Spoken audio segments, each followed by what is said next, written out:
जिंदगी कभी कभी ऐसे मोड़ पर लाकर खड़ा कर देती है जहां ना आगे रास्ता दिखता है ना पीछे लौटने की हिम्मत बचती है। आदमी सोचता है क्यों हुआ ऐसा मेरे साथ। लेकिन वक्त बीतता है और एक दिन वही चीज जो सबसे बड़ा दुख लगती थी वही सबसे बड़ी सीख बन जाती है।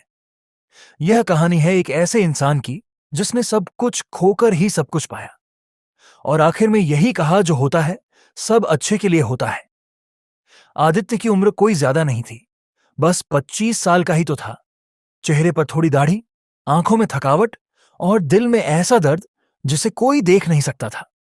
वो एक छोटा सा काम करता था, ईंटों की फैक्ट्री में मजदूरी। कोई बड़ा सपना नहीं था, बस 2 वक्त की रोटी और एक शांत रात। लेकिन किसे पता था कि जिंदगी उसकी परीक्षा ले रही थी, और वह भी ऐसी जो कई बार तोड़ देने वाली थी। आदित्य के माँ बाप का कोई पता नहीं था, किस हाल में बिछड़ गए यह भी याद नहीं। किसी अनाथालय ने पाला था। फिर 12 साल की उम्र में ही वह वहां से निकल गया। वजह क्या थी यह कोई नहीं जानता था, पर उसके बाद की जिंदगी सिर्फ एक चीज में बीती। संघर्ष, कभी होटलों में बर्तन धोए, कभी ठेले में सामान बेचा। लोगों ने कई बार लताड़ा, कई बार मारने तक की नौबत आई, पर उसने कभी हार नहीं मानी। पर हां, वो अंदर से धीरे धीरे टूट रहा था। एक बार उसे एक ईंट भट्टे में काम मिल गया। वहीं उसकी जिंदगी का एक नया अध्याय शुरू हुआ। वहां एक और मजदूर था, रामू काका, उम्र में उससे कहीं बड़े मगर दिल से छोटे बच्चे जैसे। उन्होंने आदित्य को समझाया, बेटा दुख कोई भी हो, वक्त बदलता जरूर है। जो होता है अच्छे के लिए ही होता है। आदित्य ने मुस्कुराकर सिर हिला दिया, मगर दिल में कुछ नहीं बदला। एक दिन की बात है, भट्टे में हादसा हो गया। एक दीवार गिर गई और आदित्य बाल बाल बचा, लेकिन उसके दोनों पैर बुरी तरह जख्मी हो गए। महीनों बिस्तर से नहीं उठ सका। खाने को कुछ नहीं, मदद करने वाला कोई नहीं। रामू काका भी गांव चले गए थे। जिंदगी फिर वहीं खड़ी हो गई जहां सब खत्म सा लगता था। पर इसी अंधेरे में एक नया उजाला हुआ। पास की झुग्गियों में एक बूढ़ा फोटोग्राफर रहता था, दयाराम जी।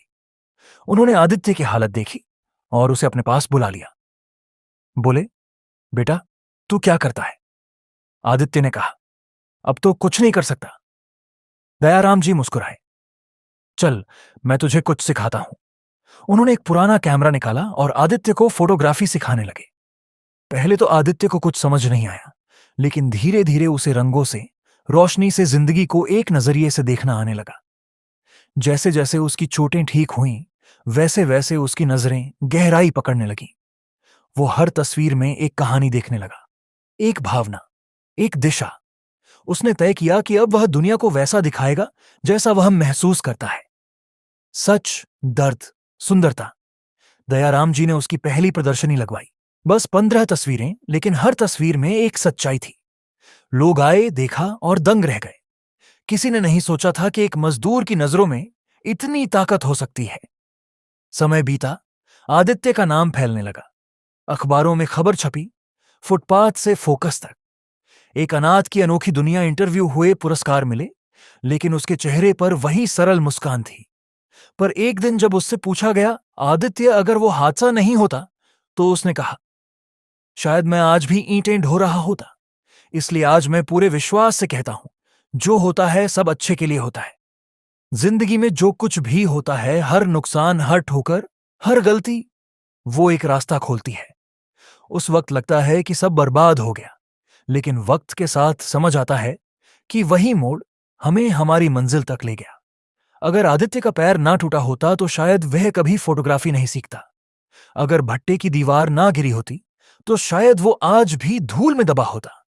इसलिए जब भी जिंदगी तुम्हें तोड़े, गिराए या रुलाए, एक बार ठहर कर सोचो, शायद यह सब मेरे अच्छे के लिए हो रहा है। क्योंकि जिंदगी हमेशा आसान नहीं होती, पर जो भी होती है वह हमें कुछ सिखाने और आगे बढ़ाने के लिए होती है। अगर इस कहानी ने आपके दिल को छुआ हो तो एक बार लाइक जरूर करें।